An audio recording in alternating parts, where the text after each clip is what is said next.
Asuk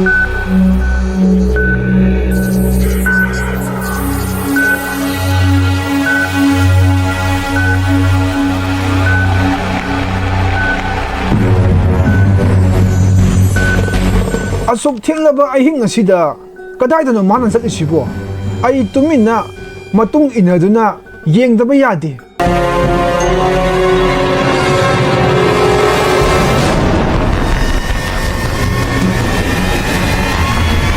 karino tawrisibo aina labuba nupi sidi mi oiramdana hingchabi oiramedana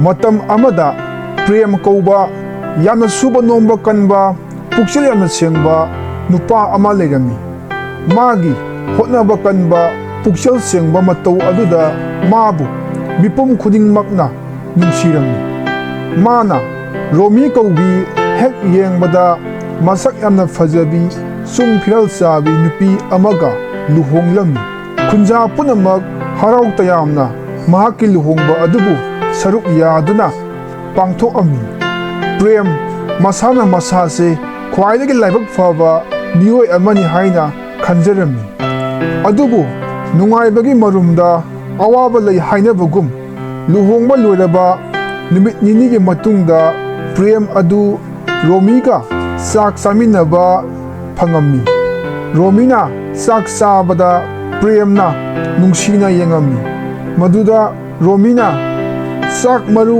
ama ani saningum saningdagum tawraga tapna sarami thongliba manamasing adu amatta hanna yengamde sokpa phau soamde magi sak saruk adu saba loibaga karisu hairamdana phuk hagotlaga chatkirami premna mana saramliba sak adu munna yengaga hairaami mabu masa nungaitriba jala natraga aingonda ikari jala luhongba su kuidribanina hoida luhongba kuidribagi oiramba yai asumna premna khalami adubu mathangi numitta su hanagumna sak manana taurami madu ubada premna yamna nungaitadana magi nupida hanga ami romi karino nangna sak khaji katang saraga toklibado nangi sibu aingonda ikai bagirane ikai deda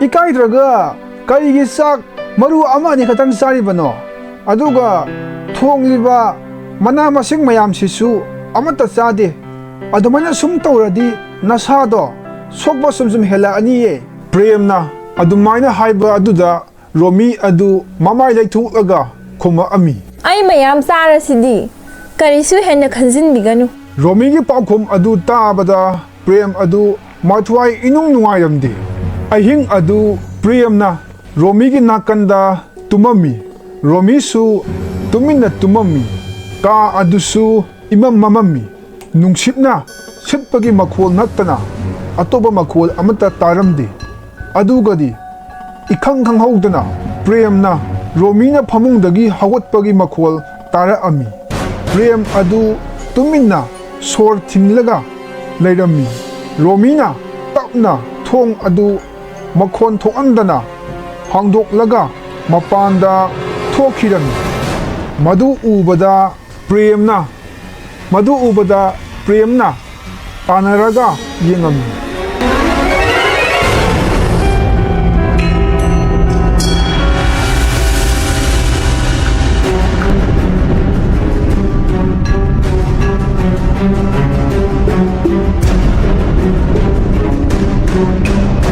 asuk thenglaba ahing asida kadaidano manan satlisibo ai tuminna matung inaduna yengdaba yadi asi khaladuna premna laptakna romigi matung inaduna yengami romina yum adudagi get hangdokaga mi kana amata saknadraba thenglaba misik mirakhol tadraba ahing aduda sorok aduda mi kana amata saknadraba thenglaba misik mirakhol ताद्रबा अहिंग अदुदा Sorok अदुदा मतोंदा इचम Chamba नुपी अमना थांगबा ngamluidaba खोंथांग थांगदुना चटलमी प्रेमसु फना सांगना रोमीगी मतुंग इनरअमी मखोगी खुंगंग अदु लेहौरबा मतुंगदा खरा अमुक चटलगा रोमी अदु चक लेपमी मधु उबदा प्रेमसु ngअमी मरमदी रोमीना लेटलिबा मफम अदु सासन असीबा फुम्मा जगानी प्रेम अदु तुमिन्ना उ अमगे मरुमदगी लोटलगा येंगम्मी अदुदगिदी रोमीना अकोइबदा कना कना लैगिना कोयेंग येंगम्मी कनामता लैबा उदबदगी मदुदगी लैमाइदा मखुत अदुना होटपा हौरअमी मधु उबदा प्रेम अदु मिहुनगा आ यौरमी रोमीना लैमाइदा मखुतना होटना थीबदा असीबा सा अमा चिंखलक्तुना चाबा हौरअमी लमलक्की सहिंग चाबना चाबगुम रोमीना सदोंसिंग अदु सेतुना चारमी माना यामना हावना अपुंबा सा अदु चाबा उबदा मखोंग थक थक निकलगा मतोमता मुरुम मुरुम सोलमी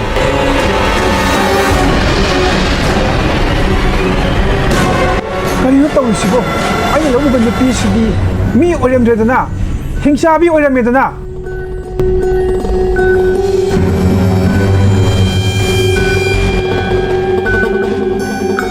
असुमना प्रेमना खंगहौदना मचिंदा हाइदोखिरमी मदुदा रोमी अदु करिगुंबा खरा खंगबदौना माना चारमिबा सा अदु चप लेपदुना मकोक अदु लैथोक्तुना कोयेंग येंगम्मी प्रेमजु मागी मतौ अदुदा किमनखिदुना हन्ना फावबा येंगमदना मयुम यौनबा कन्ना चेलअमी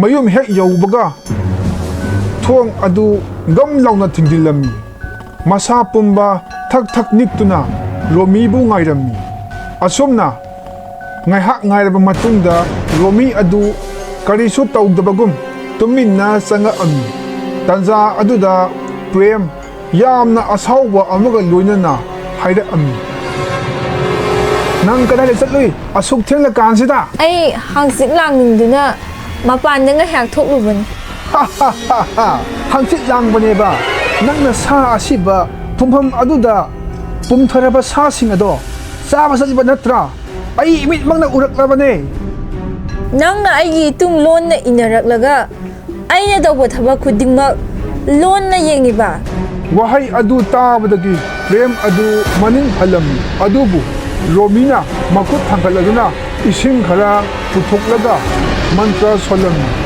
माना मंत्र सोलिबा मरोल अदु प्रेमना अमुक ताखिद्रिबा मरोल सिलंबा नुंसितका sak lepagum tawrami प्रेम अदु मखोम तमना थांगमी थोंग हेक हांगदोक लैमाइदा तुरा अमी लैमाइदा हेक तुखिबगा प्रेम अदु हुई ओनखिरमी किमल्लदुना युमदगी मपानदा थोखिरमी सोरोक यौनबा सेलमी मा हौजिती नाइतोम तारमी साक लांबनसु लोइरमी यामनसु इंगमी माना लंबीदा कोसे सत्तुना लैरिबा हुईसिंगना लंबीदा ताबा फत्तबा पोसैसिंग अदु खुन खुंदुना चाबा अदु उरमी करिनो आइगी पुंसीसिबो असुक वानसु हौरक्लगा हौजिकपु नुपी अमा थिरेना हराउरुरगा नुपीदसु हिंचाबी ओइरमे अदुगा हौजिंगा आइनमु हुई ओलाबा करिनो आइगी पुंसीसिबो इखंग खंगहौदना हुई मयाम अमना मंगोंदा लंदारा अमी प्रेम अदु हुईसिंग अदुगी मरक्तगी यामना वाना नानथो अमी अदुगा अचापोट योनबा दुकान अमदा चेंसिन खिरमी दुकान मपु अदुना हुई मयाम अदुबु लोइना तानथोखिरमी मसिगे हुईसिमदी यामना फबा माले अइगी दुकान के पोसैसिंगसे संगनबा माबु आइना मफम असिदा लैहल्लगे नुमित अदुमक्तुदा Sahi kun mangaromgi lenga oigadabhi nupi ama laam. Magi mamingna lembi kaurami. Ma dukan aduda asa athak laiba lakpani. Mana premna oliba hui aduda momon noklaga yengami. Aduga magi matungda premna olaba hui adu inaraknaba ingit tawduna khanghalami. Premsu madu ubada nupi adugi matung inaraami.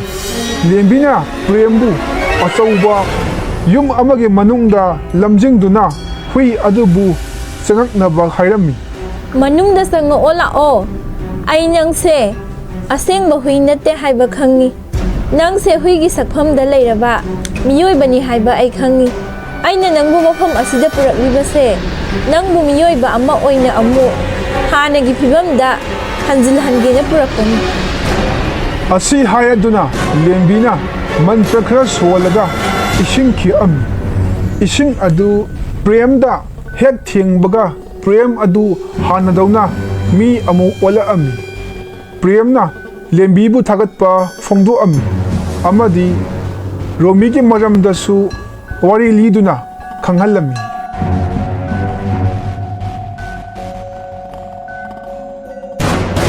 Ay romi bu masak khangi. Akhoi anima hingchabi ngaktani. Romi do phattaba mantra solaga phattaba thabak tawba horakhi.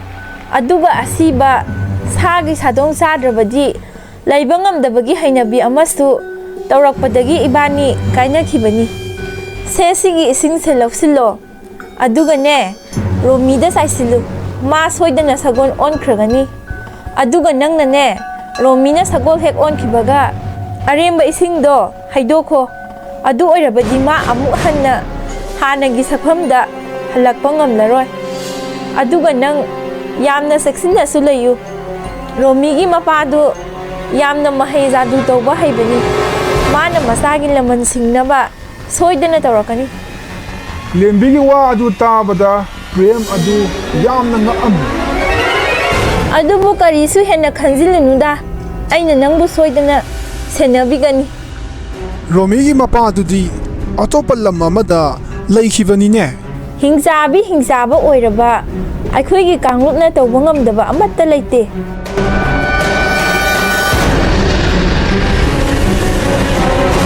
Asi hainaraba matungda prem adu mayumda hala ami.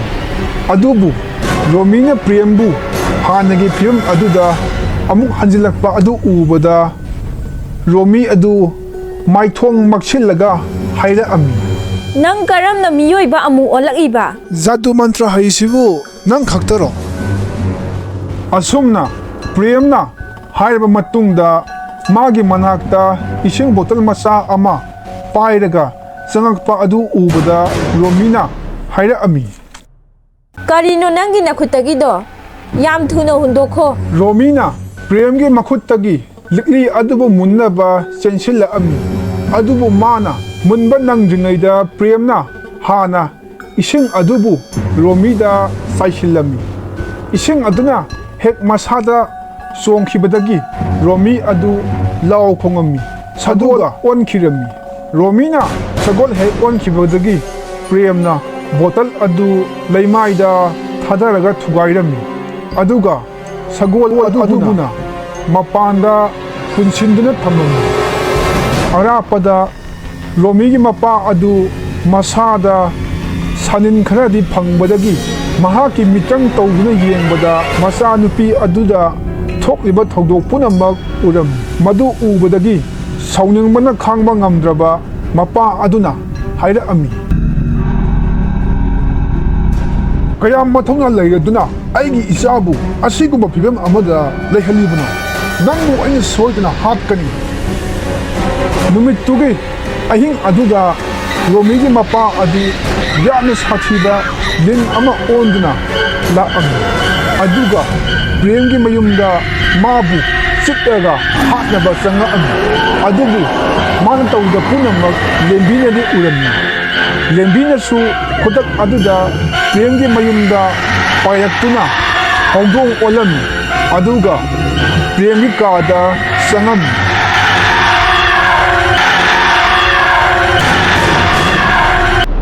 Karisu kigano, aine lembine.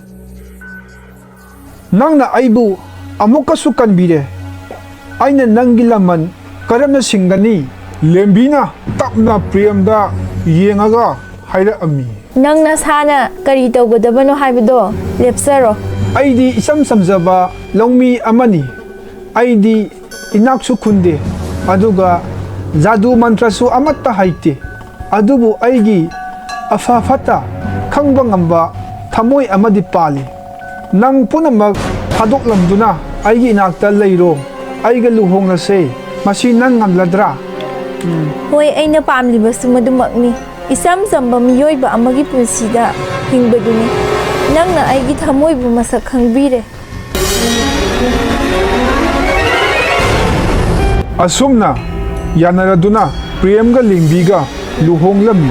Makoy ani yamna ingna sikna nungsinana nungaina panminarami. Amadi makoy anigi nungsiraba masa amasu fangjarami.